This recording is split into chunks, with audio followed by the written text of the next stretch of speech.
We finally got it. The Future Method butt scrub. It's actually the smoothing or the soothing cream. They assess what you actually really needed.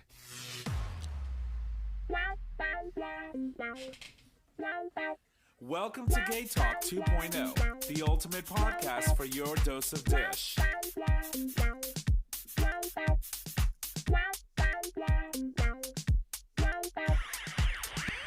Greetings, salutations. Welcome back, ladies and gents, to another episode of GayTalk 2.0, an LGBT podcast.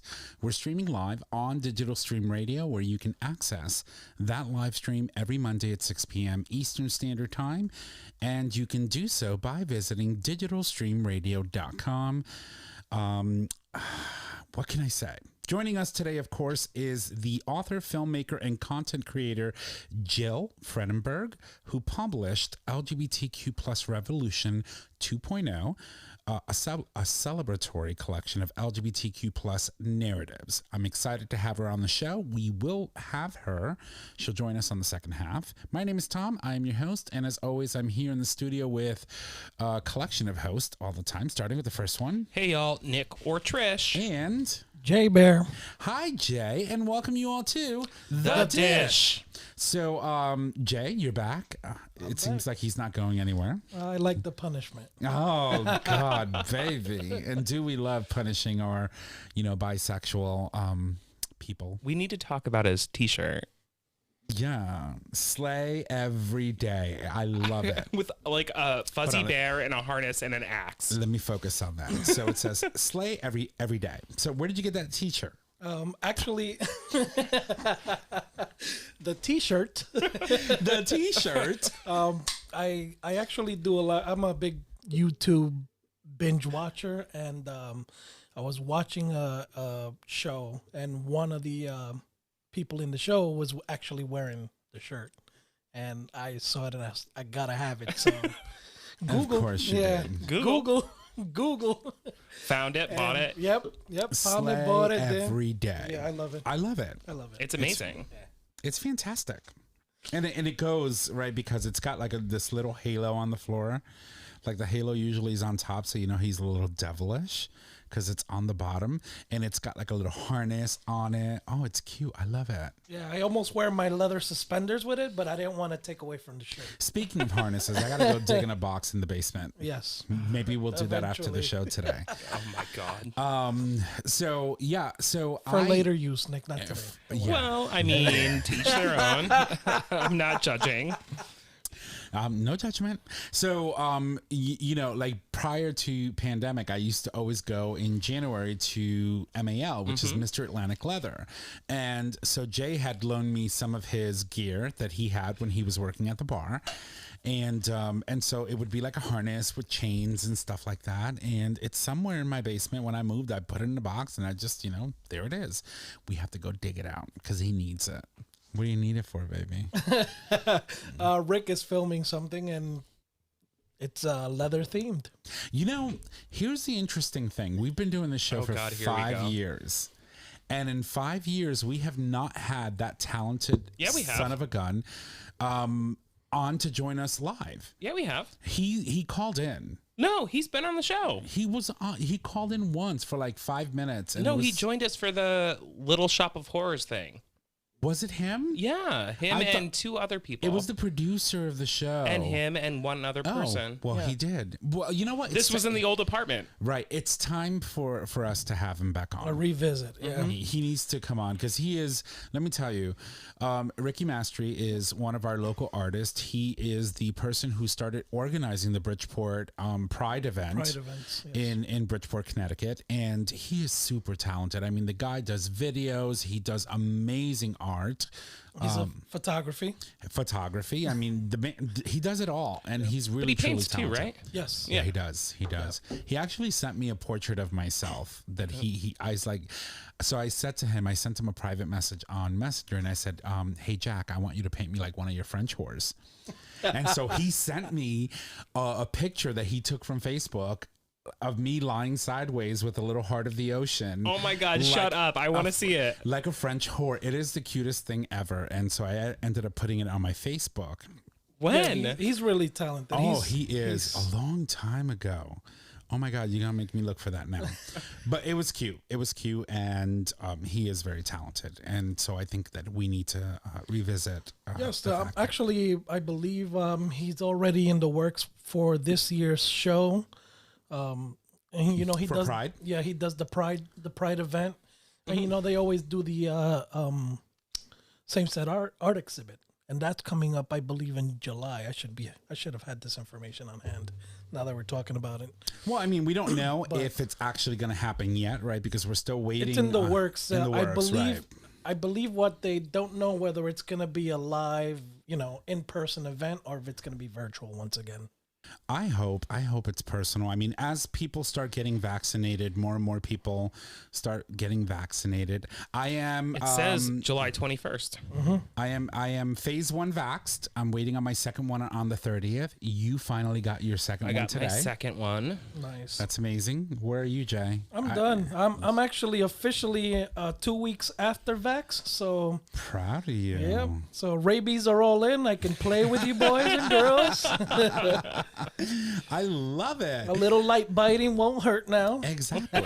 You can bite with delight. With delight. Oh my God. Speaking of biting with delight, I had someone that I haven't seen in a very long time reach out to me today, and he just turned 60, and He wants to bite with delight. We briefly dated a while back, and oh my God, he still looks just as hot as ever, and he might bite with delight. In this department again, if that materializes. And so, yeah, that's it. That's all I got to say about that.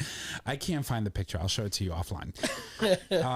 No, but Ricky Mastery is, and he should sit down with us because he's also very fun, and we'll make sure that we have Madras for you left and right because he loves his vodka OJ cranberry with a lot of like pieces of fruit and oranges and stuff in his drink, and so we'll make sure that we'll make him He likes his Madras well Madras. It has been literally over a year now that I have worked at the bar. right.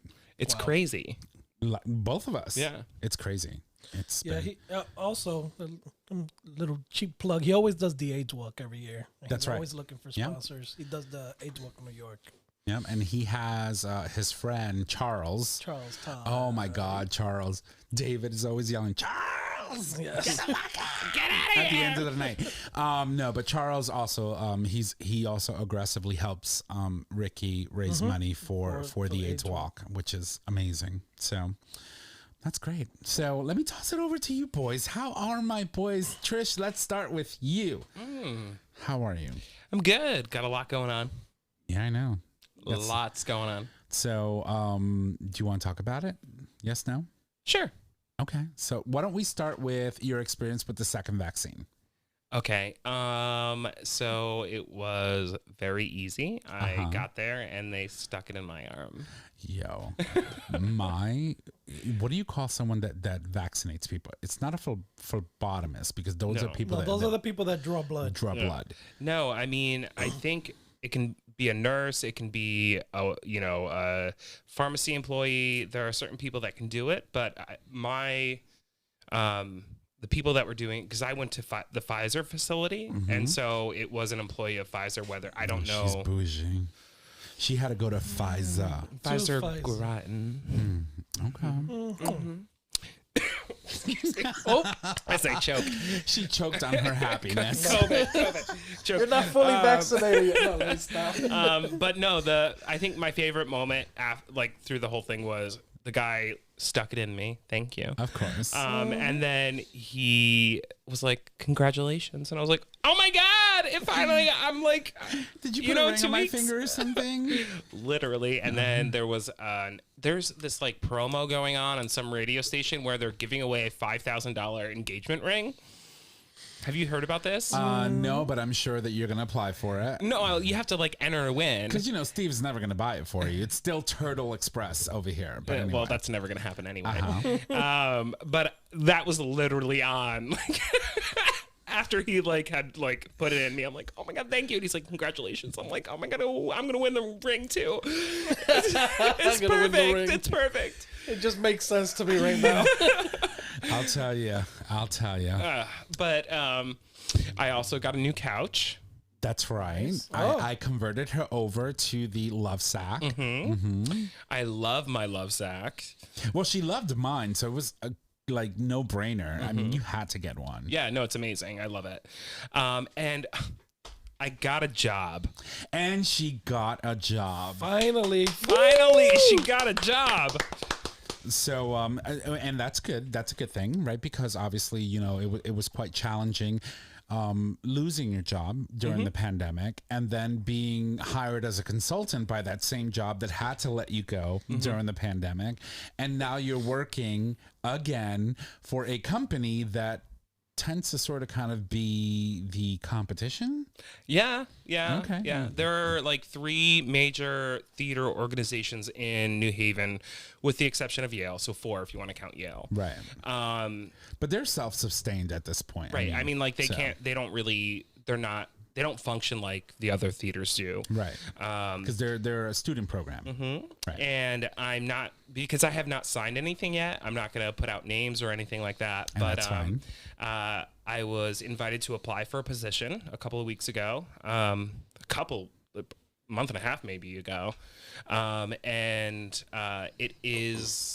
It all came to be on Friday of last week. I walked in here after a really rough day, actually right into the studio where you were sitting, and I was like, I got the job. And Tom looked at me, he's like, you look a mess. I'm like, I don't know how to feel right now. But you know what? It's a good feeling, right? Because after being out of the workforce for quite a few months, it gets very daunting, the fact that you think of yourself like, you start thinking all the bad things, like what happened to me, or why did this happen to me, and was it something that I did? Was it something that I wasn't performing? The reason why they made that decision to let go. Yeah, well, right? I know that's not the case because they brought me back. Right. Well, it's weird now because now I'm working at 2 of the 3 arts organizations in New Haven, and will be for a good portion of my contract. Well, for a good portion of the like initial part of my contract, right? So it's like, I actually have a phone call tomorrow with my new boss, who I love, by the way. But I don't know what to expect, because we're going to talk about the fact that I'm consulting for Long Wharf, Right. and now I'm working for this other organization in New Haven, and I don't know what to expect, but I'm not going to, I signed a contract. I'm not going to break the contract. Right. Like, Now, I mean, and here's the thing, right? unless they're gonna pay you for it. Right. you're not wrong. And you work well with the community. You've always worked well with your peers, and I think that you have the capacity to manage both, hands down. So I have faith in you that things will go right. I do have to say goodbye to the deli and goodbye to Steve. That's okay. You know, the turtle is still Weekends? carrying that stupid ring. The turtle is now officially drowned after I told him on Sunday. It must have been one of those turtles in Texas that got, caught in that cold spell. No, they were all saved. I know, except for the one that was carrying your ring. Yeah. So He's still thawing out. All right. And Jay, my friend, how are you? Good, actually. I had a quiet weekend at home. Yeah, I know. Come on, bring Get it in, closer. baby. I'm Thank you. kind of Thank you. leaning back, and That's right. I had a quiet weekend. Met up with a friend on Saturday. I haven't seen him in a while. We had a couple drinks and just chilled. He told me he finished an entire bottle of Terramana. Terramana. Yeah. That's That's a quiet weekend. Yeah. Is that the Rock's tequila? The Rocks. Dwayne The Johnson. Rock. It's the Rock. Dwayne the Daddy Johnson. Yes, Daddy.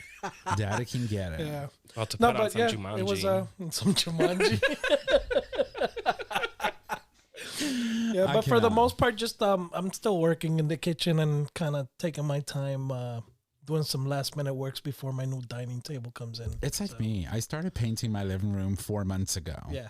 And I still have the little alcove, the entrance to finish. But it literally, that's going to take you like maybe An hour. Yeah. Or 2. And I just, so here's the thing. I'm a scattered brain. right? A lot of people who know me. I can get very focused at some point, but then at some point throughout the project, I'm like, all right, I've had enough of this. I need a break. And I move on to something else. I do So the same now I thing. have 20 things going on. I'm mulching outside because it's spring. That's my next step. I'm trying to finish painting. I'm trying to reimagine my space, and I have contractors coming in to give me quotes for an outdoor wood burning fireplace that I want to install. Mess. There's a lot going on. Oh God! One person quoted me $10,000. I looked at him. I was like, "You're out your mind. Get off my property before I suck your dick." Off. And he stayed. And no, he left.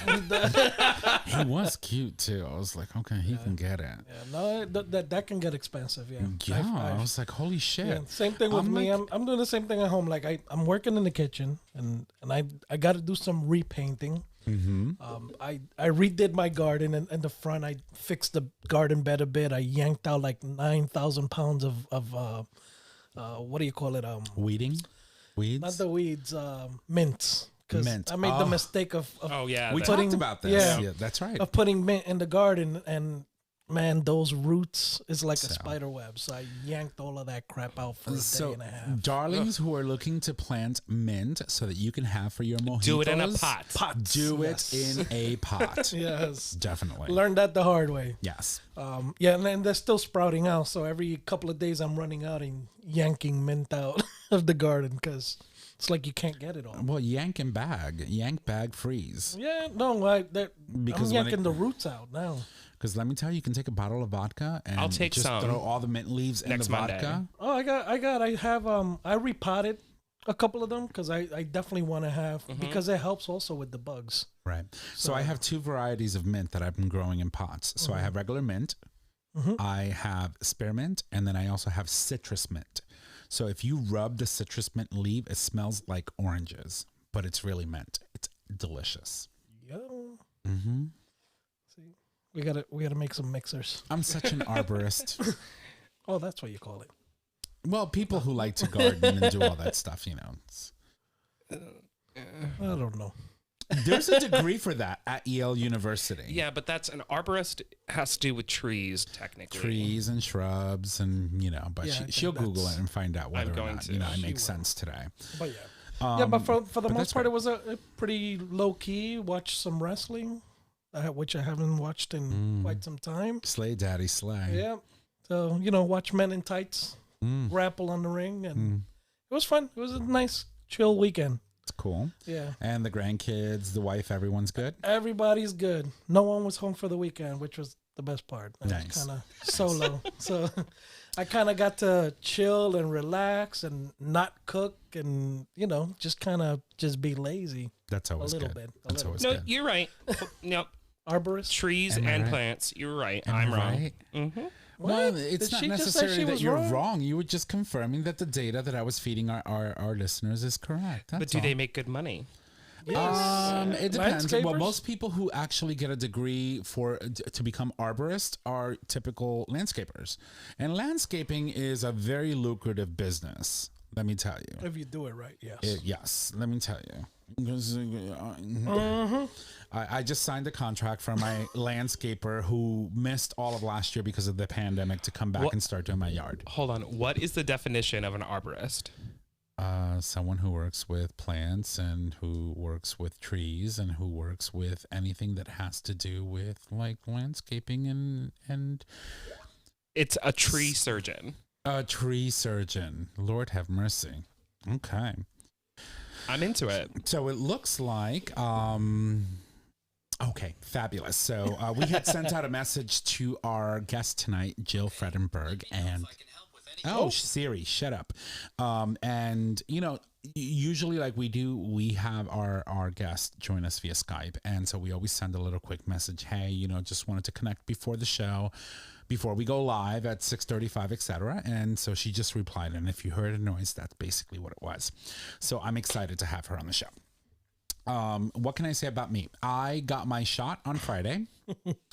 My arm was sore, so I decided that right after I got my shot, I was going to go to Lowe's and pick up like 15 bags of mulch and start doing yard work and edging and doing all that stuff while my arm was ready to fall off. But it was painless.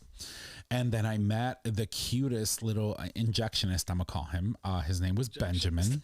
Oh, Benji. Benjamin was gorgeous. And he was in a military suit. Like, I think they had the National Guard giving vaccines at my location. In a lot of places they do, yes. And so Benjamin just sat there and he was very personal and blah, blah, blah. He goes, I want you to breathe in and breathe out.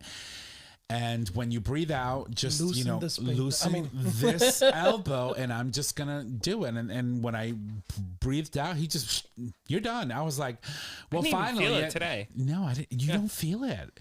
And so I said to myself, finally, after a year or so, somebody finally, put something in me. I'm excited. You said that to him? I did, and he starts laughing hysterically. Like, no, mind you, now people are looking at us, and he goes like, "Listen, you're hilarious, but go sit in that chair. You need to wait. For 15 minutes." Yeah. And then somebody came around with a little walking cart and made my appointment for the 30th for my second one. So I'm excited about that. Because that means I can hug mom finally. Mm-hmm. That makes me happy. Oh, that's what I wanted to tell you guys too. See, I forgot. I did get to visit with mom last week, and we were able to hug. That's fantastic. So, yeah. Oh, yay. Isn't it an amazing feeling? Yeah, it was the first time in a long time. So we had a great time. Look at that picture. Oh, I'm a big mama's boy, so. Oh, that breaks my heart. Yeah, she's wearing the dress I bought her when we were in Puerto Rico. Oh. So she came down all looking all pretty in her dress, looking great, a hot mess. She's cute. I love it. It's got the little. Oh, she had that's her. gorgeous. She had those socks they give them so they don't slip on with her shoes. I'm making fun of her. Then I ended up combing a knot out of the back of her hair because she had a knot. So I spent the 40-minute visit, half of it just combing the back of her hair out because she doesn't allow no one to touch her hair. I can't wait. Not even my sister that was with me. She asked me. So, well, I mean, girl, hello. No, and every time I pull on the brush and pull on the knot, she starts screaming. My sister's laughing. We had a good time. It is what it is. Yeah. But I'm excited. So that happened on the 9th. That was Friday. Got my first vaccine. Team Pfizer, if you must know. And then today, I would like to take an opportunity to wish my youngest of brothers a very happy birthday. Today's his birthday, and he also got his first shot over the weekend. And mine is Thursday. So this Thursday, I will be turning 42. Ooh. And I remember when he couldn't say his age on air, and now it just rolls off the tongue. But am I really 42? Yeah. Okay. And you just, I'm older. You do what you got to do. And then, so hopefully maybe Sunday, we'll have a socially distant gathering outside on the veranda or the chateau patio.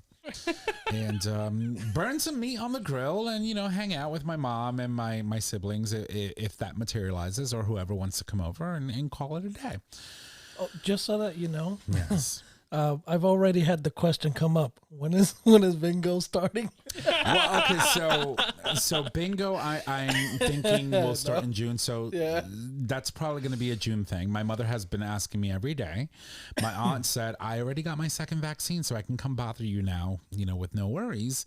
And I said, okay, well, it's starting. It's still going to be on Fridays, and we're still going to do it, family bingo. So it'll happen. It'll happen. Trust me. Neighbor Diana is looking forward to seeing Roxy again. Yeah, apparently they hit it off. They're besties on Messenger, so that's a thing.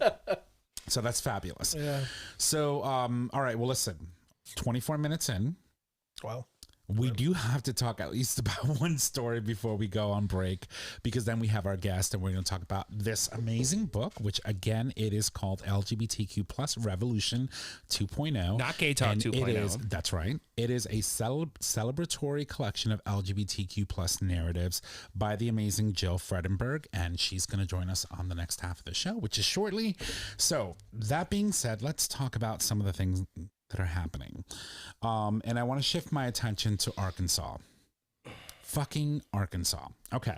So if you remember, we did mention this, I think, previously, either last week or the week before last. The legislature in that state of Arkansas passed a ban on gender affirming medical care for transgender youth with a vote of 28 to 7. So they passed it in the legislature, and then they moved it on to the governor, and he went and vetoed the bill. Republican governor, he vetoed it, which is good, because this is a ban on transgender folks who are young being able to receive assistance for who they are.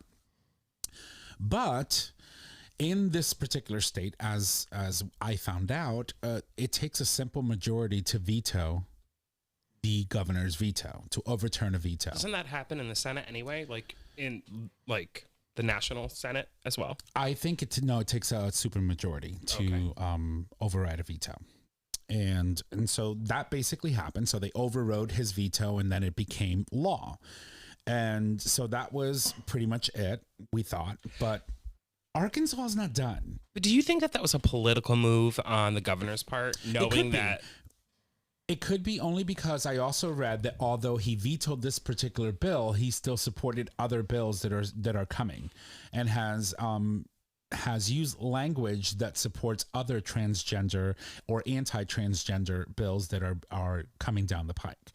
And one of those, of course, this week, that same body will introduce an additional anti-trans bills. The latest introduction, if passed, would allow individuals that share a bathroom with trans people to sue. And basically the language is the following. It says the bill, which targets trans, non-binary, and gender non-conforming people, this bill gives an individual person the right to sue if, while in a restroom at schools, offices, government-ran facilities, if they encounter someone that was assigned a different sex at birth. And to me, it's like, well, are you running into a bathroom to specifically look up someone's dress to find out whether or not they've gone through the, sexual reassignment surgery? I mean, like, it's stupidity to me. But this is what they're pushing through. How can you make a claim that for a fact somebody is a transgender individual using a bathroom, unless you're like, let me see what you have underneath there, prove it to me? It's like a modern day witch hunt. They're gonna start pointing fingers at people. This guy or this girl. And I mean, what's the next thing? Like, what is somebody? Well, I was in the bathroom with a gay man, and that made me feel uncomfortable. I want to sue. Right. And so my thing is this. So originally, when the governor vetoed the first bill, he basically said that it was basically vast government overreach, and that the product of a cultural war in America, right? That it wasn't anything that was based on law. It was something that it was just based on people trying to attack other people because they just don't believe that they have rights to be who they are. But then, now you start seeing all of these other bills being introduced in that legislature, and there is reason to believe that this particular governor is going to support those other bills. So, I mean, why stop there, right? Like, why veto a bill and then go and further, like, stab them even more? Yeah, no, they're giving bigots power right now. Right. It's freaking crazy to think that this is where we are. I mean, and I'm not surprised. It's Arkansas. I mean, Arkansas gave us Bill Clinton, but it has also given us a lot of crazy shit like this, right? And I don't know. I for me, here's the thing. I don't go into a bathroom, well, at least not all the time, looking for a sexual encounter. If I have to poop or if I have to pee, I'm going to go into a bathroom to do my business, and that's it. And it's very hard for me to believe that someone who has gone through sexual reassignment surgery, or someone who is currently transitioning and hasn't gotten that far, that they should, because they seem, that because people believe that this could be a transgender person. If they're a female, a transgender female, have to go to the men's room or vice versa. I mean, I'll tell you one thing. I have read articles and seen pictures of transgender men that I'm like, holy shit, I would totally fuck that. Yeah. Like, I would totally like be all over that. Can you imagine if someone looking that amazing walks into a woman's room, how women would react while they were in the bathroom? Just because they were born female and now they're forced to go to the bathroom that they were, you know, to which aligns with the sex they were born with. Right? If you're a transgender male, now you're forced to go to the woman's room. What would you think the reaction would be for women who are in that bathroom seeing a man walk in? Because you wouldn't know the difference. It would be alarming. It would be terrible. Yeah. It would be terrifying, not only for the person who is transgender trying to walk into this bathroom, but for the other people who are looking at for what is a man walking in through that door, and they don't know the difference. What are you going to say? Pull your pants down and show me? Exactly. It's ridiculous. And I think, you know, Arkansas, stop. I think a lot of these lawmakers with this whole bathroom assignment bullshit, because I think it's just bullshit. If you look at years back, a lot of the news of these, you know, senators and people in power that were getting caught out, where was it at? Tapping feet at airports. Where at? In bathrooms. Right. So I guess making bathrooms a point of, you know, of the object that they want to attack all the time And focus on. is trying to move it away from the fact that these guys got caught sucking dick in a bathroom. You Like know? that. I think it was a senator that he got caught in the airport bathroom. He was tapping his feet at a police officer. And it was a sting operation. Yeah. But, you know, and that's the way I see it. You got caught out. Now, you know, it wasn't an issue until you got caught. Right. I just think that it's unjust. It's inhumane bullshit. to put people who simply just want to go and relieve themselves, wash their hands, and be on their merry way through this, all because of ignorance. Now, if you're in a gay bar bathroom, that's a different story. Well, but You might find somebody to shake it off for you, but right. That's a whole different story. That's a whole different ambiance. But. Right. But when you walk in, see, I just wish that all bathrooms would be treated like gay bathrooms, like gay bar bathrooms, right? It's like, we don't have... You got to pee? Go. You got to pee, and a woman, like, I could be in a bathroom, and a woman walks in and be like, oh my God, I got to pee. I'm like, there's a stall. I will go to the urinal, or vice versa. If I'm in the woman's room and the woman pops in, it doesn't matter. We don't care. When you're in a gay bar, we don't care. Go to whatever bathroom gets you relieved the fastest. Exactly. It's just, I'm just amazed by people. Well, what amazes me is that this is the state's 9th anti-trans legislation proposed, and 4 have already passed, and there are 2 others currently being considered in the General Assembly, including one which seeks to indemnify educators in state schools or colleges for from lawsuits if they choose to dead name or misgender someone. Right. So basically, they're allowing people to misgender individuals who have chosen, who have proudly said, "I am a female, a trans female. Right. This is my name," and the teacher's like, "No, your name is Joey, and you are a male, and that is okay." And the fact that that is protecting the teachers, right? But the fact that you're doing that to someone who's that young and going through one of the most difficult, and that's not your fucking responsibility. Life. And it's not. It's none of your business. You know, if I walk in and say my name is Tammy, then you call me fucking Tammy, and if you don't, we're gonna have issues. Yeah, 100%. Right? Just like we call you Trish on the show. If you get mad, we're still gonna call you Trish. Well, I remember when that all started. I know. So, all I know is that mine is Agnes. So, tomato. All right. Well, listen. It's been swell. We can certainly pick up more on this conversation about this disturbing news from Arkansas when we come back and when we're done with our guest. But we do have a guest. That means that we are going to take a break. And we're going to leave you with some music. And when we come back, we have author Jill Fredenburg. Stick around.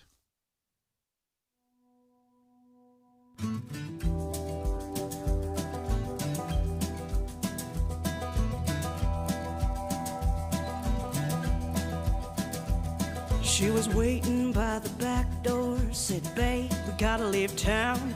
Get your shit, get your suitcase, your dog, your guitar, cause we gotta go now, cause they're coming. Well, they know our fucking names, yes, they're coming, just the same. Well, I know you don't want to leave your life. You've had some blood and tears, little joy, little strife, but they're coming. Well, they're coming down the road, yes, they're coming, truth be told. And don't forget the whiskey, and don't forget your history. It was never their land in the first place, but they're coming just the same.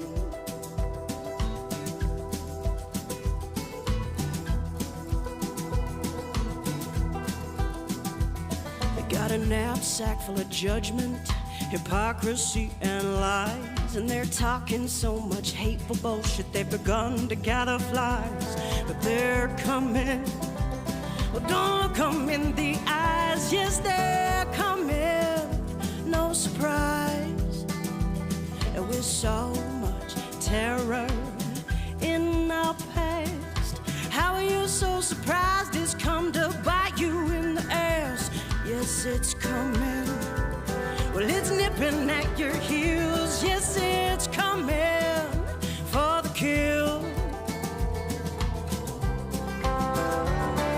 And don't forget the whiskey, and don't forget your history. It was never their land to sell or trade.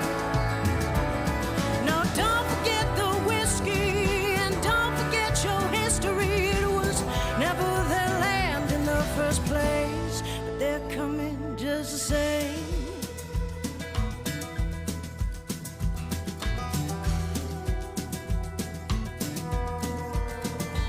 So I'll meet you at the station where we can get on that train. Head out to the wastelands where we can change our names, cause they're coming. Well, they know our fucking names. Yes, they're coming just the same. Just the same. Just the same. Just the same. All right. Well, ladies and gents, welcome back from the break. That, of course, was Wastelands by the incredible Amanda Barrick. Her album is available on all the major music streaming services, so you can go ahead and download it because she is amazing. We love her. And that is all that's left to be said about that. Her song, actually, her entire album is not only music. I thought that was all. No, it's not. It's not all. Stop it. Stop it, Linda. Stop it. But her entire musical creation, this album was not only music, but it was also spoken word, and it is incredible. She's very gifted. I love watching her live on Facebook. She's awesome. Anyway, joining us now is, of course, our guest for the evening. She is the author, Jill Fredenburg, to talk about her new book, LGBTQ Revolution 2.0, a collection of LGBTQ plus narratives. Welcome, Jill, and thank you so much for joining us on today's show. Thank you so much for having me. I'm so excited. So we were on break. I have to confess, we were on break, and I'm sitting here and I'm looking at the screen, and there is this beautiful, radiant woman staring back at me, and I'm like, and you get to look at this, gorgeous. Yeah, I know, hot mess. Ridiculous. Right. But ridiculous. That's exactly what we are. But you're gorgeous, and thank you so much for taking time out of your day to sit with us and talk about this great book. Thank you for letting me share it with you. I'm so excited. So why don't we start with you telling us a little bit about you so that our listeners can get to know you a little bit more, and then we can jump into the book. Is that okay? Sure. Yeah, my name is Jill Fredenburg. I use she, her pronouns, and I am a author and filmmaker based in Memphis, Tennessee. I wrote the book in DC though, so DC is sort of a second home. I'm here with my partner and my dogs, and surviving 2020 was a huge thing. And luckily I had this book to sort of build a little bit of a community around and give me an excuse to reach out to some strangers during a really wild time. I'm fully vaccinated now, thank goodness. Which Me So too. yeah, I know. I'm half vaxxy. And if anyone happens to be listening in your city, you know, has extra tests like Memphis does, people are not signing up for vaccines, not tests, excuse me, vaccines. Go get your vaccine. Yeah. It is very important. I think that, you know, people miss the significance of this event, right? COVID is not something that you see. The last pandemic that we saw was in 1912. And it wasn't pretty. And when we start comparing the trends between that pandemic and this pandemic, it's very eerily like similar, right? And where people weren't taking it seriously, or for whatever reason, they weren't really doing what they were supposed to. And then you end up with second and third and fourth and fifth waves. And so, like Jill said, go out there and get your vaccine. If it's available to you, it's free. That's important. Get it. Do what you have to do. I do want to combat you a little bit. That wasn't the last pandemic. Well, Oh, you're wait, right. which one was the last one? That was the one that was in my brain too. The AIDS pandemic? Well, I mean, yes, that's huge, but we're talking about like That affected the entire population and they actually cared and Yes. did something about it? You're right. Oh, okay. You're right. You're Yeah, right. this is the one that actually got valid media attention. There you Right. go. So speaking of pandemic and releasing a book, you released this book back early in 2020, amidst the starting of shutting down and all of that stuff. How was that like for you? What did you feel when you were like, oh my God, I need to put a book out and I can't do meet and greets. I can't do none of that. How was that like for you? It was very strange, and honestly, it felt pretty gross a lot of the time. Like Right. people were losing their jobs, including me. I lost basically all of the hours that I had at the job that I was contracting for. And so it felt really gross to be like, hey, can I have some of your money so I can send you this book that I spent a whole lot of time on? I combated that feeling in small ways. Like if someone was worried about getting outed by purchasing the book, I was sending them free ebooks and stuff, but it still felt really weird. Like when you're partaking, there's this phrase that's, what is it? There's no ethical consumption under capitalism. And I was just ultra aware of that feeling when I was trying to sell this book when there was so much going on.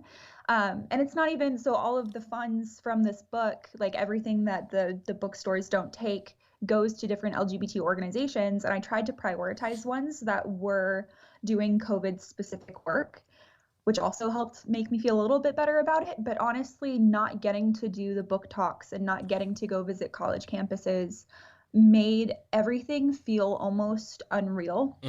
It almost didn't feel like I published anything until I started getting invited to talk to some student groups and stuff over Zoom.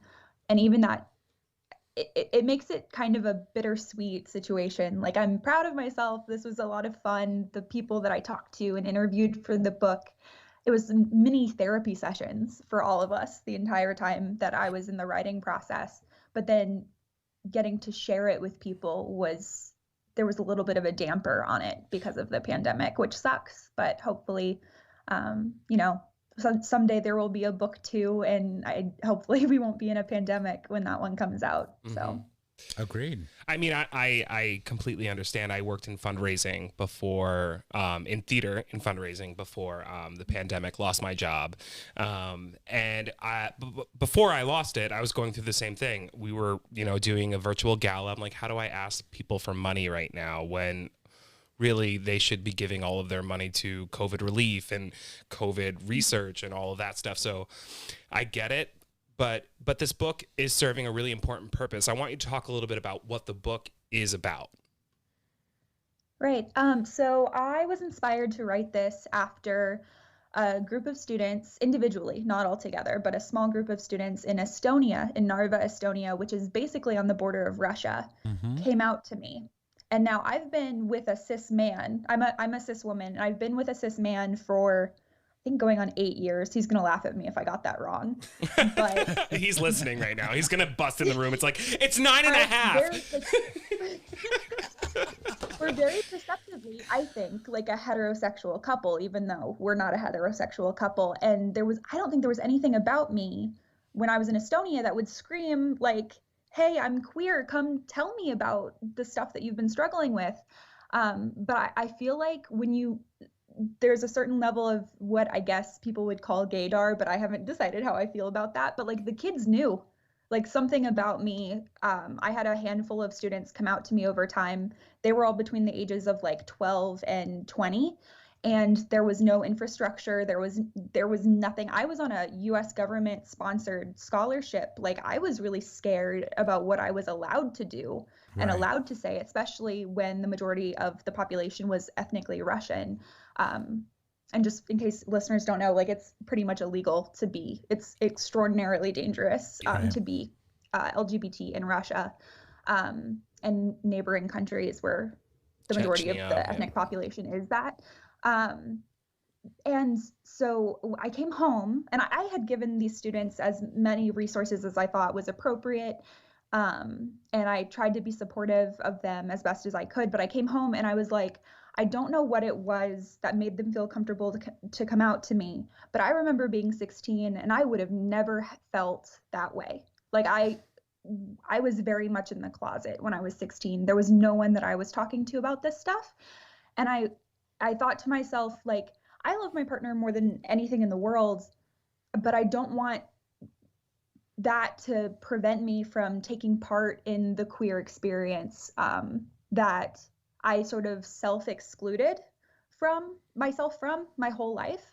And I don't want like 16-year-old bisexual people who are perceptively, I'm doing quotes for the listeners, perceptively straight to feel like they have to be in the closet just because they are attracted to all genders and they can sort of choose to be with a partner of a different gender.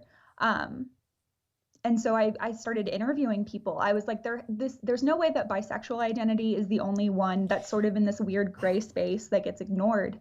And it's completely true. There's asexuality in the book. There's like a conversation about whether or not kink communities should be able to be sort of more vocal and not be shamed for that. And there's like the way that trans identity affects how your gender identity and your trans identity may or may not actually affect your sexuality. So I tried to interview a bunch of people to delve deeper into like, I don't like to use the word blurry, but it's so easy for especially straight people, I think, straight cis people to think, okay, well, if you're LGBT, you're gay or you're lesbian, and that's it. Mm-hmm. Like everyone else sort of falls through the cracks. And I didn't want young people to self-exclude anymore the way that I did. So clearly you identify as bi, correct? Yeah, right? I used pan for a long time too, and then I got educated about how using that is kind of biphobic because like the bi definition that I adhere to is I'm attracted to my gender and then other genders as well, like all other genders, which Robin Oakes is another activist in the book, and she does a really good job, and she's a really awesome key person to look to in terms of the way bisexual people in particular have been represented for the past 50, 60 years. No, I think this is a really important conversation to have. We've talked about it on the show several times. I know we're kind of going to steer away from the book a little bit, but when you say you identify as bisexual, we have now learned recently in the, previous years about pansexuality. What are the differences and why does one person say I'm pan versus I'm bi? Because as a fully gay man, I can't describe that or explain that. As much as I researched it, I still don't quite get it. So I'm hoping you can kind of school us and educate our listeners a little bit. Yeah, so just like how even your gay identity is probably different from the folks around you, I used pan for a very long time because I was under the impression that bisexuality was I am attracted to cis men and cis women. I thought that it was exclusionary. I thought that it meant that trans folks and people who are gender expansive, people with non-binary identities were not included. And I was very much on the team of, and still am, like, I'm attracted to the person. Gender is just like an element of identity that I'm excited about. I'm not going to pretend like I don't care about that. I'm excited to share that aspect with people, but it wasn't a differentiator in whether or not I would be attracted to someone. So I used pan for a very long time.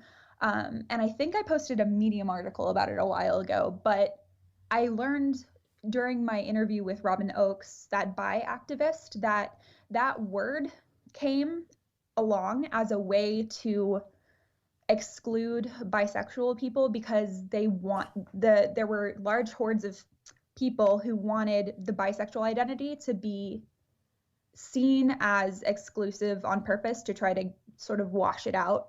And I don't know who these people were. In all of my research, there were a couple of different topics that I tried to cover in the book where the more I did research, the more confused I got. Right.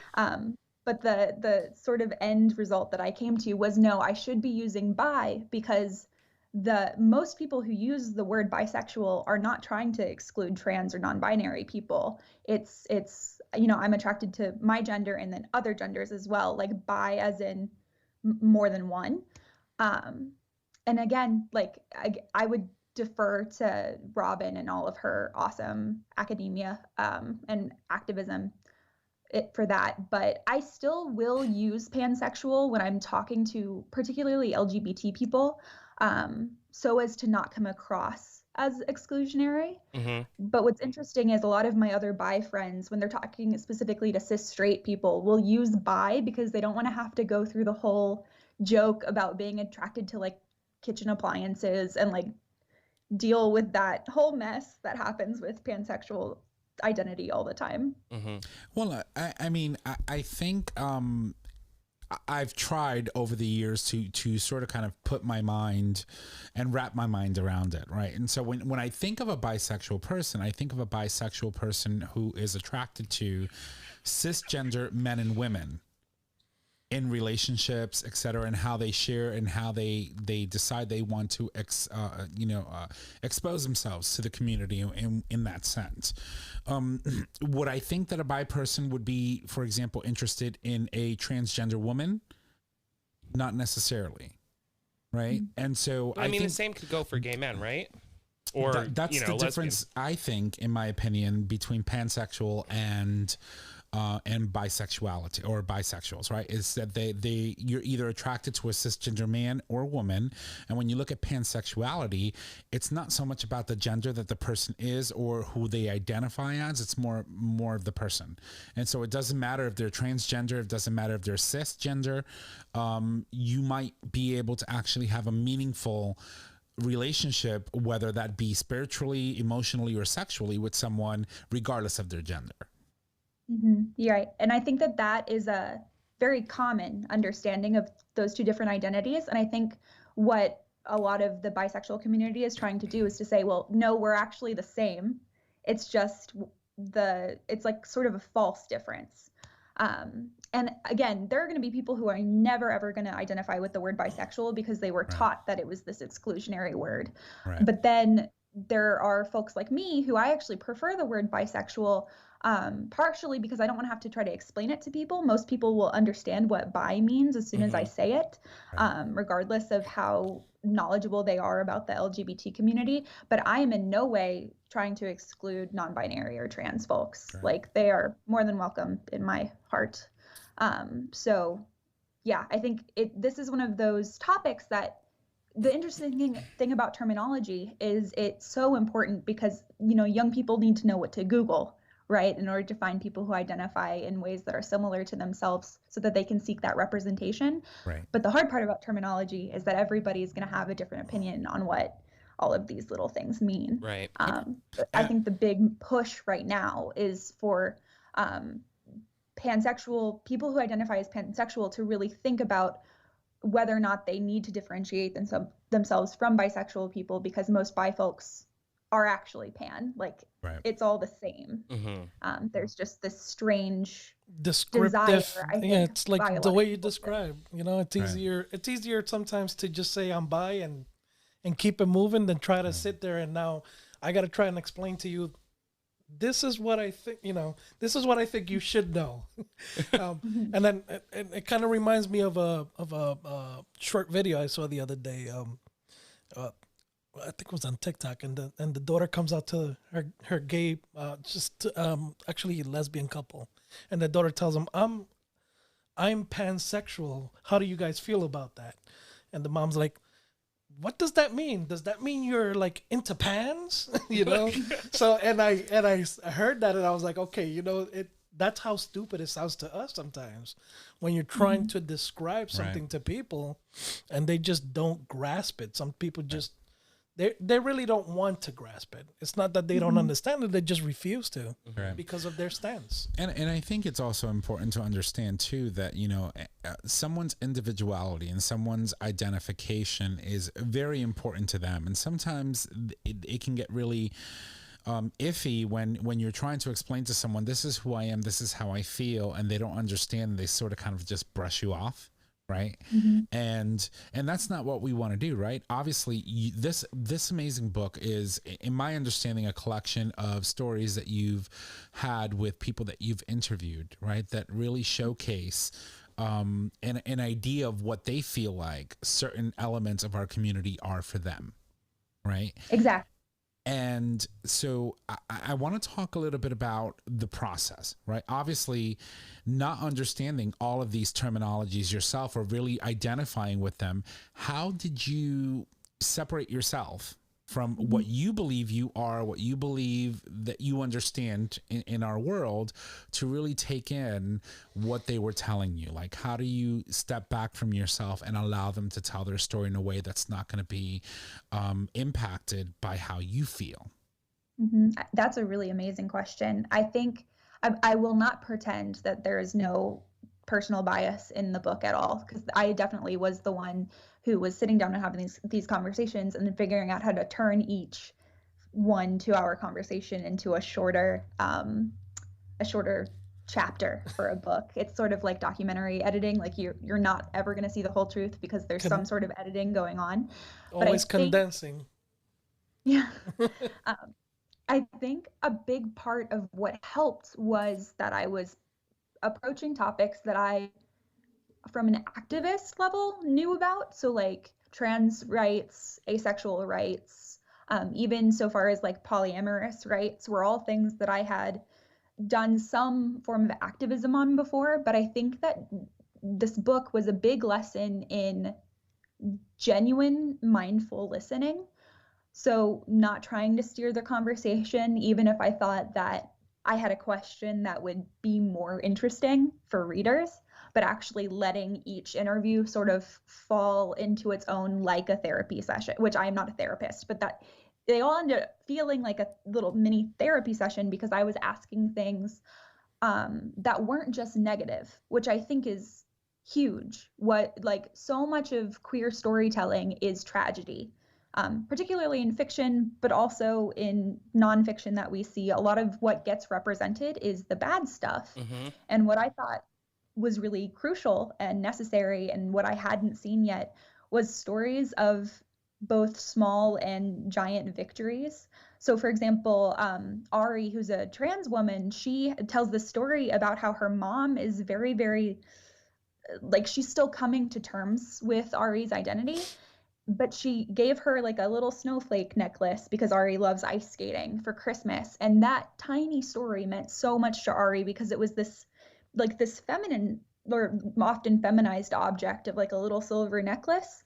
And it meant the world to her that her mom was gifting her something that she would get to wear as part of her true identity. And I think if I had asked a bunch of questions trying to get like juicy details and information, a beautiful little story like that would never have come up, because in regular journalism, that's not what people are looking for. Right. How did that come about though? Like when you had your first interview for this book, when did you realize in your, interview, in your listening that, okay, I want to find that nugget of hope, that piece that's not about the negativity you've been through, but that piece that really shines a light on who you're becoming?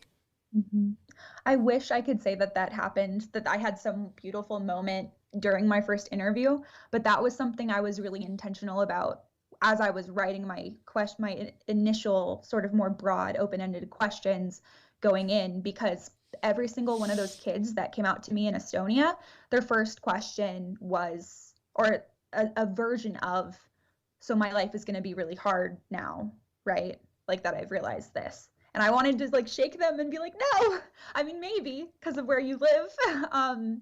But like I couldn't find resources that were wholly positive, Right. which I don't want to be unrealistic. There are definitely negative stories or elements of like people needed to overcome stuff in the book. There's definitely not, it's not rose-colored glasses, but it really, I really think that like high school Jill, baby by Jill, would have really benefited from more than just like the queer storylines in Degrassi where someone gets shot because they're gay, like, Right. you know, and I don't see that enough. So I was pretty intentional about that from the beginning. What I did notice, what I will say, the benefit of the interviews was that after the interviews finished, it often felt like people were excited about what we had talked about rather than me having like opened up a wound. And I think that helped me feel like, oh, okay, this is important to keep going in this way. Because I think it would have been really easy for me after the first couple to be like, well, this might not be interesting enough, and then switch gears. But I was really going for that feeling at the end. Well, and that's important too, right? Because if you're going to write a book about people's experiences, it has to be what they're willing to share, right? And what they want their story to be. And because you're not telling your story, you're telling someone else's story, right? And sometimes that person may be guarded for whatever reason they have. You know, they may not want to share that space or get that personal or get that deep into their suffering, and would much rather focus their energy on some of the positive things that they have experienced. And the fact that you respected that and put it in your book, whether people wanted to hear that or read that, or if that was the it thing to write about at the moment, is respectable and admirable, because you're allowing the person to tell the story rather than guiding the story. And you said that earlier, that, you know, you could have easily asked questions that really probed into some of their deeper, you know, spaces, but you didn't want to do that, right? You wanted to allow them to comfortably tell the story that they wanted to. And I think, in my opinion, that your experience when you visit it, you know, you go overseas and you visit this country that really isn't LGBTQ friendly as a result of, you know, of who it is adjacent to. We know, you know, how Russia is. We know how Chechnya is, for example, and all of the things that have happened. And so you are allowing your storytelling to really take shape in what they are willing to share. And that is important when you're interviewing someone. I appreciate you saying that. I think each one of those interviews too really benefited me. I think the more I talked to these people, the more confident I was feeling in my own identity.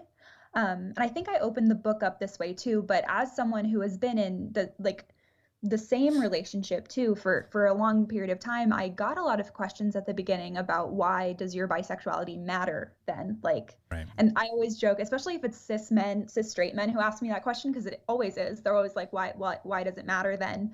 I'm always like, well, okay, do you still think other women are hot? Like, you're with your wife. Like, that doesn't go away, does it? And no, it doesn't go away I mean, maybe for some people, that would be a very interesting identity to discover. But I think the more I talked to people, the more I realized, no, this community is beautiful, and it's big enough for people who are with partners who are another gender, and that's okay. Like, I'm not stepping on anyone by writing these stories and right. putting them out into the world. The more people, especially because a lot of these more fluid identities are the invisible majority that don't get studied at all by researchers. And so we don't have like that health representation. the more stories like this that can get put out in the world, the better we'll all be off. And I think it was really, really almost a selfish project because it benefited me so much personally as well. But I think that's really important. I mean, I feel as though the bi community has a very low representation in the community in general. Right. And I think questions that you were just talking about, like, well, why is it important? You're in a relationship with your partner for 8 years. Why does it matter now? Well, it matters because you're still a bi individual and you are representing the community, the bisexual community, but you're also including everybody else. And there's not enough representation for the bi community in general. I think that that's really important, putting that out there. And that being said, I mean, you have your own story. And with all of these stories, how do you infuse your own story throughout the book? Mm-hmm. I get that question a lot. And I think a lot of the time people are kind of like, you didn't do it enough. Because they're definitely like, I open the book and then I weave some little individual tiny stories of my own that I think are relevant to the chapter at hand throughout the book. But I think a lot of people, particularly my friends and family, read the book in hopes that it was going to be sort of this big insight into myself. And I think part of it is I'm fairly young, like I'm 26. I feel like it's not time to write like an autobiography. I haven't really experienced enough yet. And a lot of both my academic research and my films and all of these things are more geared towards like technology and communication, and like that's where my expertise lies. And so this book was very much like a passion project. And every time I put a little bit of my own story in there, I was fighting my own self-exclusion that I've been doing for the longest time of like, I'm in a hetero presenting relationship. People are not going to want me at the Gay Straight Alliance meetings, or people aren't going to want me at the like the LGBT mixer. As soon as I say like I have a boyfriend, people are going to stop, like tune me out, which I've only experienced a couple of things. Right. Like very few people have ever actively made me feel that way. But once it happens a couple of times, you start telling yourself that narrative that that's going to be what happens to you every single right. time. And so I actually think that a lot of the reason why there isn't more of like Jill Fredenburg, the person, in this book in particular is because it was so tough for me to even get to the point where I was comfortable sharing my identity in general, because of that habit that I have mm-hmm. of keeping myself out of communities that I really think I would have benefited from being a part of. You know what really drives me bananas is the fact that, you know, the bisexual community gets underrepresented in a lot of the things that we do because somehow, somewhere, someone had the notion or believed in this theory that someone who is bisexual is incapable of emoting with someone of the opposite sex when they are committed into some sort of relationship with the other sex. And that is so far from the truth, right? Someone who's bisexual is completely capable of forming a meaningful relationship emotionally with a male or female or anyone for that matter, that has nothing to do with sex. And I think that when we bring sex into it, it's what really confuses and really puts everything into a state of confusion, right? Mm-hmm. People can't comprehend, okay, well, how can you emotionally have a relationship with that person if you're not sexually involved with that person? And to me, that is, it's an injustice to those who can navigate both. Right. And that's exactly what our bi friends go through every single day. Right. You're a bi woman. You identify as bisexual. You're in a relationship with a man. I'm going to assume, but correct me if I'm wrong. He's a cis guy. Right. And you are capable of having an emotional connection with this man and also a sexual one. But society can't separate both. No, and that's another layer of, and I actually don't get into this that much in the book, but the idea that there are individuals that exist in the world that can be sexually attracted to a certain gender and then romantically attracted to another gender, and those two things might not always add up. They do for me. Like I'm both bisexual and biromantic. Like if I had never met my partner. Like I really could have ended up with anybody. But there are folks who are like, maybe they can only ever see themselves being romantically involved with women, or non-binary folks, but then are sexually attracted to everybody, which is so interesting to me. And I don't think, I was not able to find an individual that identified that way for this book. But for your next book, give us a call. I will give you people. For many years, actually, when I was your age, I don't want to age, but when I was your age, now. yeah, way older, I identified as non-practicing bisexual because it sounded calmer, right? I'm non-practicing. I'm married. I'm with my wife. I've been with my wife 30 somewhat years now. So it for me, it just felt a little easier to describe myself that way for people, because then, you tell them non-practicing, then you don't have all these sexuality questions coming into play.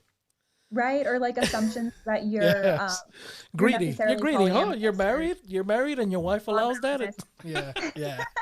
So, but I mean, bisexual. I mean, I identify as bisexual. I have always identified as bisexual, and people thought, well, you may be pansexual. Well, that may be what you assume, but and I'm an old dog already. I'm 46, so I'm an old dog. I have 4 girls. I have 7 grandkids. Oh, amazing. I've been around the block a few times. She's an old lady. We know. He still makes time to come and sit with his gay boys. Yeah, still make time to hang out with the girls. So Jill, I want to ask you. It's amazing. I love the book.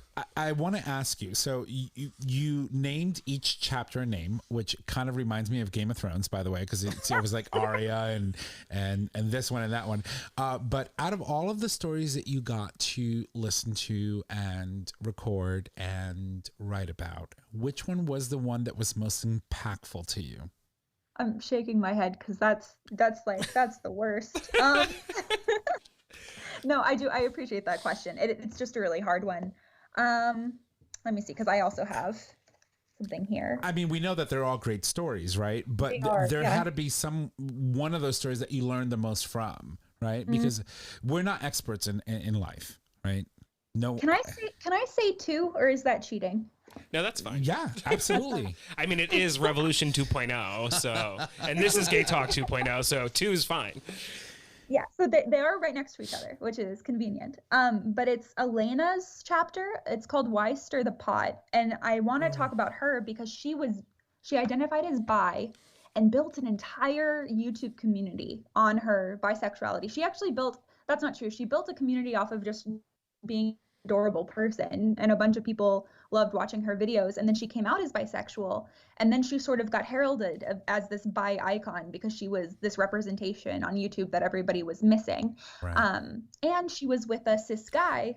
So for a lot of people, myself included, it was like, oh, she's very out and with a cis man, and she feels confident in her identity and doesn't feel like she doesn't get to be LGBT because of who she's with.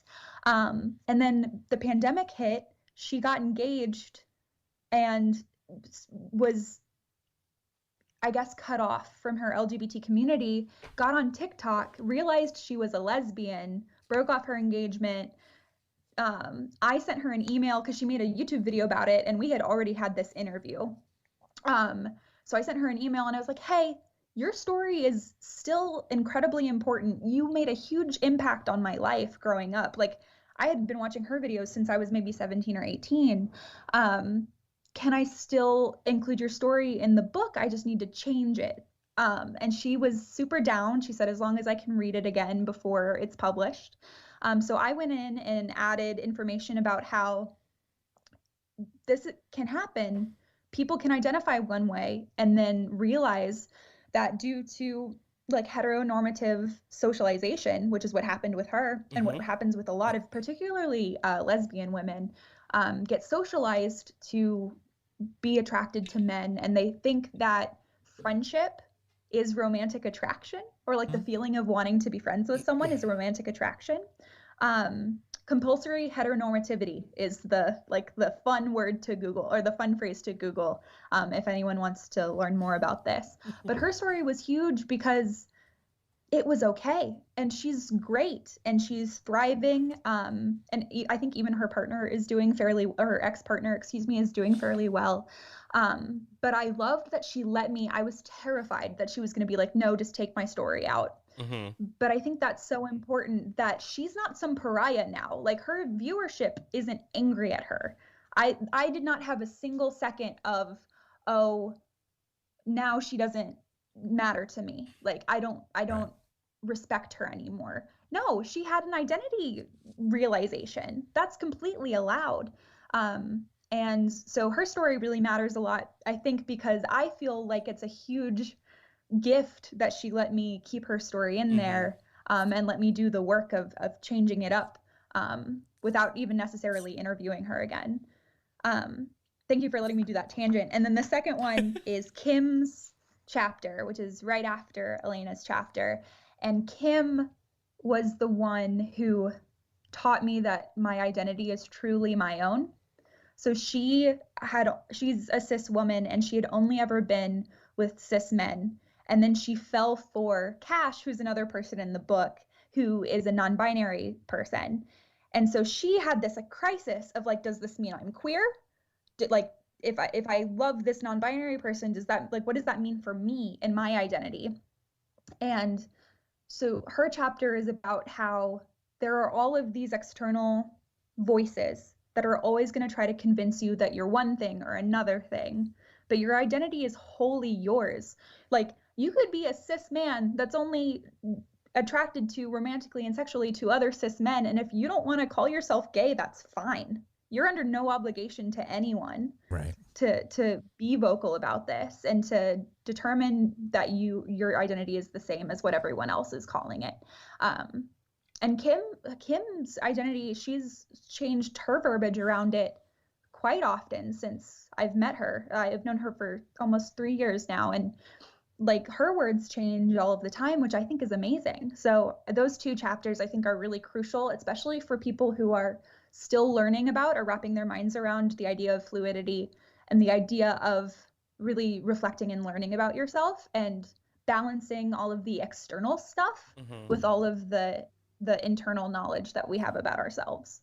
So when I think about being a gay man and identifying as a gay man, I love to identify as a gay man because I think it's important for us to provide visibility for those who don't have it or can't.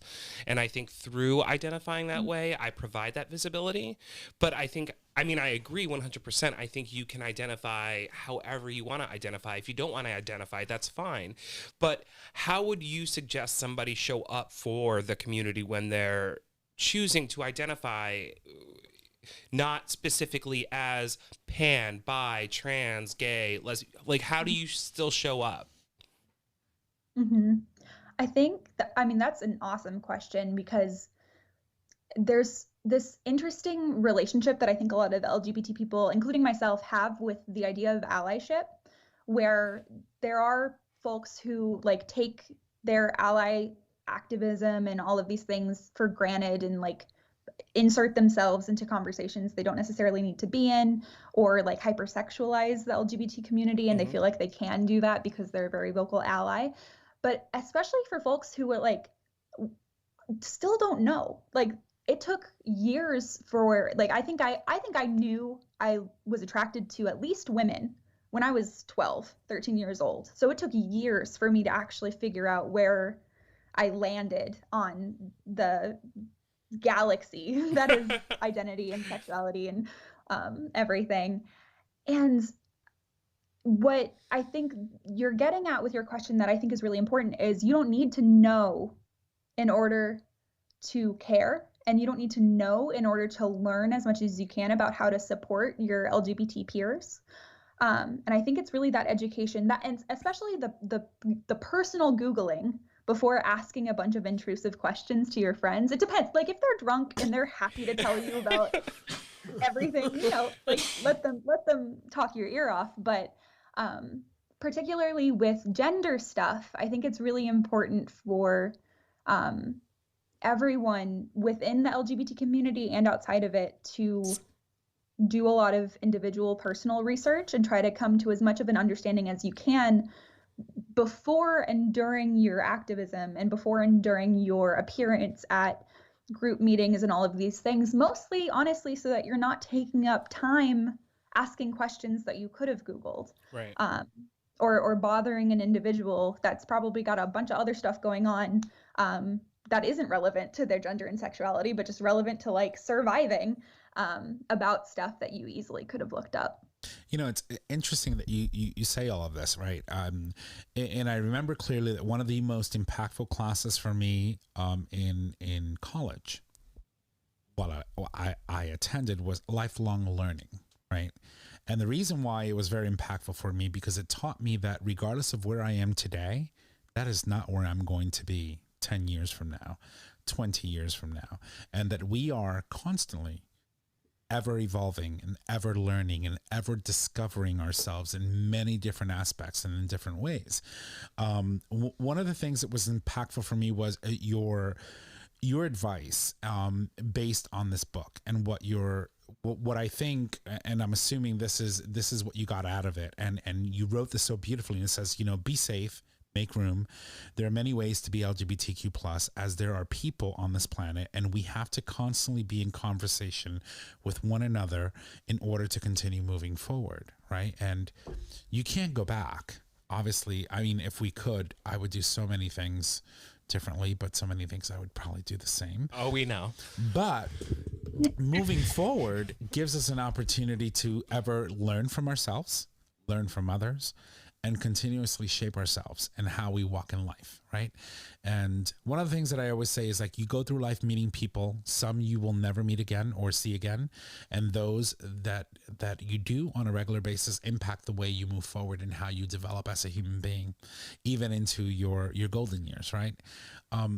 When I read that, I understood that what you just described, you know, you might be one thing today, but tomorrow you can be many things, and it is okay to be many things. It is okay to wake up one day saying I'm bi and go to sleep the next saying I'm gay, or I'm pan, or I'm transsexual, or, you know, it's or like, I'm me. Right. There's no rule that says you have to be one thing.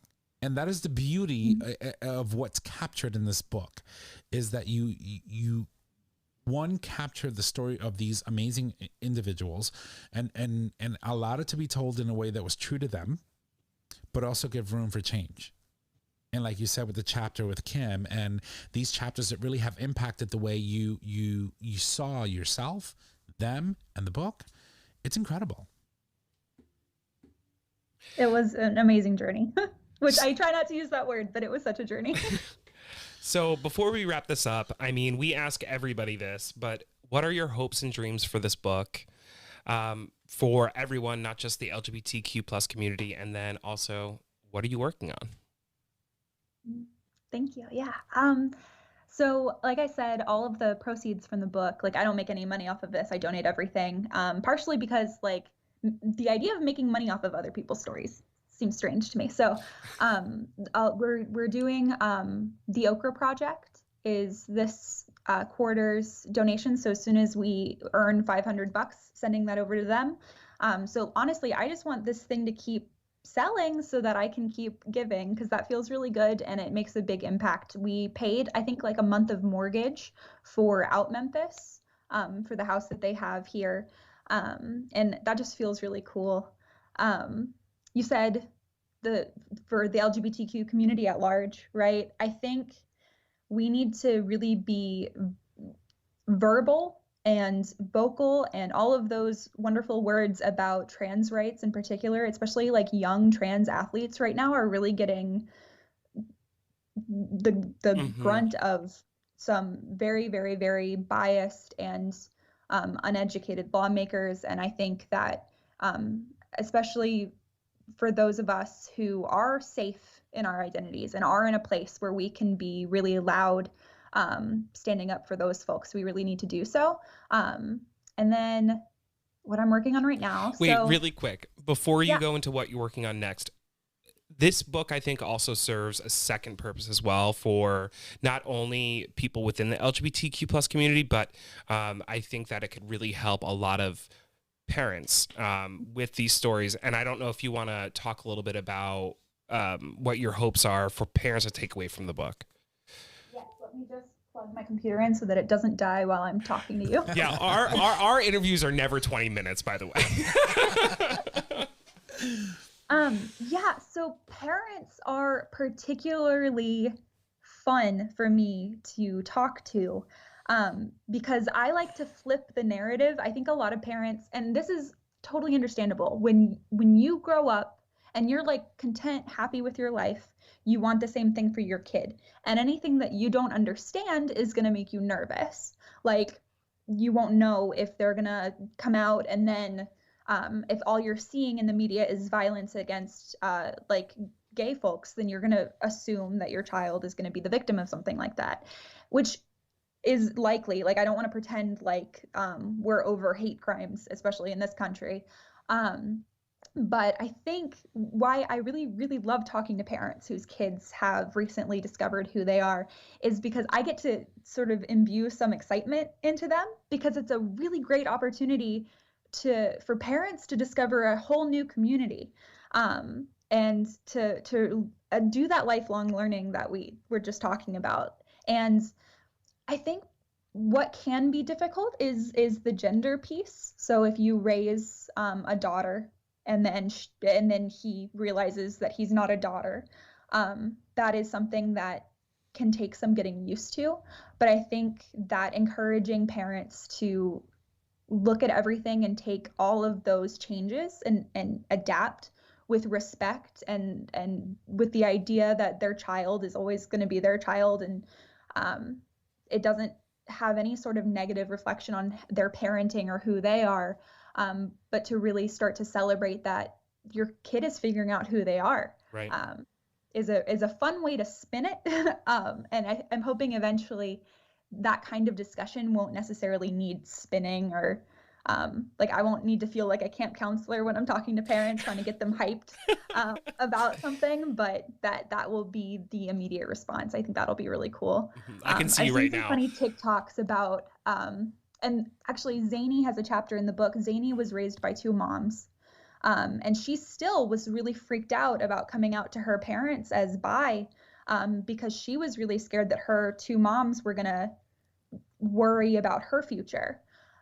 So I think the more that we share the positive narratives and the more that we share how beautiful this community really is, the less fearful I'm hoping people will become about discovering who they are, and then,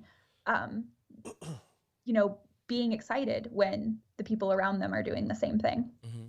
Right. So the camp counselor thing, all I can think in my head is you meeting a parent and going, so your child just came out as LGBTQ plus. Here's what to look for. Or look forward to. And then the pom-poms Here's the choreography. Yeah, I know. It's like, woo! All right, so what's next? What are you working on? So I'm about to start a PhD in communication at the University of Memphis. So I'm hoping to one day be a professor. Like, I really want to teach, and in most of my research, and I have a film on my website, which is just jillfredenburg.com. It's easy if you can figure out how to spell my name. I have a film about how YouTube has these algorithms that naturally discriminate against LGBTQ content creators. Oh, we know. It's keywords like trans, lesbian, those things get flagged and demonetized. And so I'm hoping to go into this academic program and learn how to better share that information to help fight algorithmic discrimination. A lot of people are trying to use the term algorithmic bias, but I don't think that that's quite strong enough, because it really is impacting folks' like money. And Right. This is like a civil rights issue, or like a human rights issue of income for content creators. And so I'm hoping to keep just making things that help people understand that when we're building tech, we need to do so in an ethical way, and we need to have diverse voices building the technology so that this kind of thing doesn't happen. Because once it's ingrained, like once an algorithm is taught that lesbians are porn and that's it, it's very hard to unteach that Right. to a computer. So That's well, we're certainly going to be interested in learning about a little bit more about that project and whatever you're working on. Reason being is because we are an LGBTQ plus show. We talk about LGBTQ LGBTQ plus content, and we have to label our show 18 plus, and it's not suitable for children because that's what they require. And we can't monetize our show. We can't do none of that on YouTube. You can use other avenues of video, but why should we have to when other people don't have to? Right? Exactly. Yeah, I always do the example of, and this is my favorite example because this is something that I'm sure has happened and I just haven't found it yet. But if you can post a video of like a presenting heterosexual couple going to Disney World and having a great day, and they can make $1 million off of it. But then if a lesbian couple goes to Disney World and that word is somewhere in the description, or someone comments with it, and then all of like they don't have the same opportunity, that is an issue of rights. And like something that like you guys should be able to monetize this. This is hard work. You're doing really good stuff, and it is. It takes time. It does. Yeah. I agree. Well, Jill, just to remind our listeners, the book is called LGBTQ plus Revolution 2.0. It is a celebratory collection of LGBTQ plus narratives. I think you've done a wonderful job. Our readers are really going to enjoy reading what you've put in this book and better understand other areas of our communities. And I want to thank you. Thank you so much for taking time out of your day to sit here with us and talk about this amazing work. Thank you so much for having me. And then I also just want to remind everyone that if anyone is concerned about purchasing the book for outing reasons, you can shoot me an email and I'll send you a free ebook so that you don't have to worry about parents finding anything, or, you know, if your partner doesn't know or something. I'm not looking to out anybody. So can you provide that email? Oh yeah, it's just info@jillfredenburg.com. If you can spell the last name, which Fantastic. will be on our post tonight. Well, yeah, I've already got all your social media links on tonight's post. So I've got your website, your Twitter. I did Instagram, Facebook. We've got you lock, stock, and barrel. Your address, your social. How to be funny on Twitter? I would really appreciate it. My Twitter is so sad because I don't know what to do. I don't have the fun thoughts that other people have. I wish we could be funny, but I will tell you this, which is very common for us to. We like to build community. We like to build relationships with those that join us on our show. And at this point, your family, we will hunt you down for new content, and you are welcome to sit with us anytime you want. So do it. You are now a sister of the show. Thank you. Oh, I'm so happy. So thank you again. And, let us know what you're working on next. Like I said, if you're working on this project and you want a platform to showcase it, you are more than welcome to sit with us anytime. I appreciate it so much. It was so good to talk to y'all. Thank you. Likewise. All right, well, ladies and gents, that, of course, was Jill Fredenburg. Again, her book and the details and all of that will be available on tonight's post. We've got a couple of more things that we need to cover before we wrap up for the evening. And, it's going to be amazing. Wow, that was an incredible conversation. So, Jill, once again, thank you. Bye, Jill. So this whole conversation reminded me of a story my sister told me this past week. Amanda? Yeah. Oh, okay. Amanda's story. Okay, go ahead. So my sister works with a lot of, in gyms. So ages ranging from, 6 to 60 plus, you know what I mean? Right. And there was this one individual, a boy, who she thinks may or may not be part of the community, having a really hard time and just like crying, hates school, hates high school, just very unhappy. She was really worried about him. She started talking to him and she started sharing my story with him. Oh, Lord have mercy. Is he listening to the show now? I don't know. I hope not. I don't know. But it was actually so sweet to hear her do something like that. So in high school, I had a really hard time. I did not do well in high school. It wasn't until my senior year that I started really kind of coming into my own and doing okay. But, my brother and sister could have gone to any school they wanted to. I couldn't because of, everything I was going through. I was stressed. I was upset. I was angry all the time. I didn't know who I was. But now, many years later, I go to college. I really personally, I think I blossomed in college. I found my passion. I found what I love to do, and it just kind of catapulted my career. And a leaf full of shit on your door. 100%.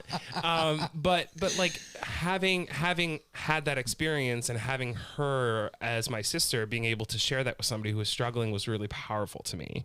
That's amazing. To know that she basically said, like, it's my brother was in the same boat as you. He hated his life. He hated going to school. He was so unhappy. And now he hates his life. And he hates his going life. to work. He hates going to work.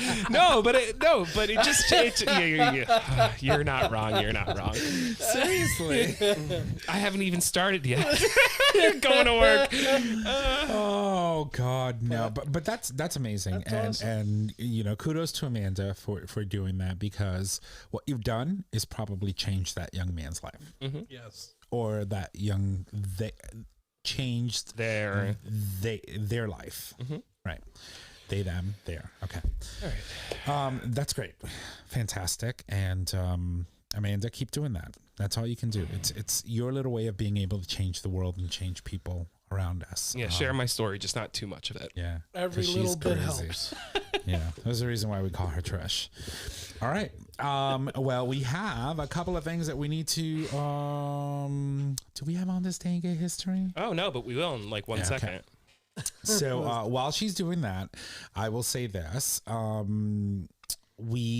Chris was on the show last week. He's going to be going through some crazy stuff over the next few weeks. So he's probably not going to be on the show for about another 5 or 6 weeks because school is getting crazy, and we understand. So we want to support our dear Chris and say, we're thinking about you. We're rooting for you. And I know that you're going to kill it. And, he's doing good in college. You do you, Chris. That's right. Because, in the end, when you're done, the show will still be here. That's right. God, but he wants to be a teacher, and I just keep saying to myself, Oh God, those poor kids. Been there, done that. But you know what? I think they'll be fine. They'll be he's okay. he's harmless. I mean, he took care of my dogs. He can entertain Sort of. them with Destroyed stories. my stove, but took care of my dogs. Well, we're all set, by the way. All right. So why don't we just jump into Yeah. Mama Kim's minute? All right, everybody. So here's Mama Kim's minute. Stop. Thank you. All right, everybody. So here's Mama Kim's minute. Number 1, watch the trailer for Pose's final season. Brutal season. Final brutal season. Bring the tissues. Number 2, Pete Buttigieg had to go on TV to tell ignorant Republicans you need water to live. Number 3, 12 LGBTQ plus films and TV shows to stream in April 2021. Number 4, a clinical trial for HIV vaccine has been an overwhelming success. All right. Well, all those stories will be on tonight's post, so you can click on the link and read them and freshen up on yourselves, or freshen up on them by yourselves. Oh, God. It sounds like a fucking commercial for Massengill. What is it? One of those. Yeah. Anyway. All right. Well, ladies and gents, on this day... On this day in gay history, of course, brought to you by us, because there is, nothing else. It was when April 12th, 1932, where in the US of A, film Grand Hotel released. Star Greta Garbo originally did not want the role, but her partner, Mercedes D'Acosta, convinced her to take it. The film goes on to win an Oscar for Best Picture. Is that even gay enough? Well, I mean, I think it's about a gay actress, so okay. yeah. Oh, okay. Grand Hotel. And that was the only option. No offense. None That's the only thing taken. that came up today. I'm offended. All right. Well, ladies and gents, I would like to thank you all for joining us on today's episode. If you like the show, make sure that you go subscribe, rate, and review on your favorite podcasting service. By doing so, you get the latest and greatest of our show delivered right to your favorite device or web browser as soon as our episodes are published. You can also support us on Patreon. You, as our listeners, can support the show with a monetary pledge donation. Oh, God. You'll get there. Those donations are collected monthly and can be in any denomination of $1 or more. Jay, next week? Next week we welcome It's All About the Dish. That's right. We welcome. It's all about the dish. It's all about the dish. It's all about the dish. We don't have a guest next week? No, you literally blocked it out and said don't book anyone. Oh, okay. Well, it's all about the dish. We're going to have a lot of stories. There's a lot going on in the LGBT community right now, especially in those 30 plus states that are passing legislation against our trans brothers and sisters. So fuck you all. We're going to talk about you next week. And I'll tell you all about my first day. So thank you to our guest, Jill Fredenburg, who published LGBTQ plus Revolution 2.0, a celebratory collection of LGBTQ plus narratives. Why is it that we're having a hard time with celebratory? I don't know. It is a tough word, though. Yeah, I know. It's just, oh, God. All right. Well, listen, is it my turn? Yeah, sort of, I guess. All right. And now here's Nick with a weekly reminder for all of you bottoms out there on what to keep, who want to keep their buttholes on point. Yes, we're talking about the future method, and here she goes. All right, everybody, get your discount today for the future method. Each time you clean out with water or enemas, delicate tissues are harmed and cells are damaged, increasing chances of injury and or STDs. The first of its kind doctor-developed formula gently cleanses before you play without hurting your bum. And now you can use code GayTalk20 for 20% off, valid for one purchase or one subscription per person. That was a mouthful. By the way, Dr. G and crew, thank you for the smoothing cream. She's disappointed she didn't get her butt scrub. A little bit, but I'm going to try out the smoothing cream. All right, Jay. So it's time to put a rubber on it, girls. Let's do it. All right, so our show is available on our website, GayTalk20.com, under audio podcast. It is also available as a free download on Apple Podcasts, Google Podcasts, and Stitcher Radio. All right, Nick announces you can find us on social media, Facebook GayTalk 2.0, Instagram GayTalk 2.0, Twitter at GayTalk20. You can email us at GayTalk 2.0 at GayTalk20.com. Tom, take it away. Oh, Tom, don't screw it up. All right. And if you need to reach out to us, just head on over to our website, click on the Contact Us tab, which is located at the top of your web browser. Duh. There you can leave comments, suggest topics, submit a question for the cast or an individual host. You can also leave us a voice message via phone. Call us 334-GAY-TALK. If you need all those digits, it is 334-429-8255. Don't forget that we do stream live every Monday at 6 p.m. Eastern Standard Time, and you can access that live stream audio by visiting digitalstreamradio.com. With that, that is our show. Ladies and gents, thank you, and y'all have a good night. Bye!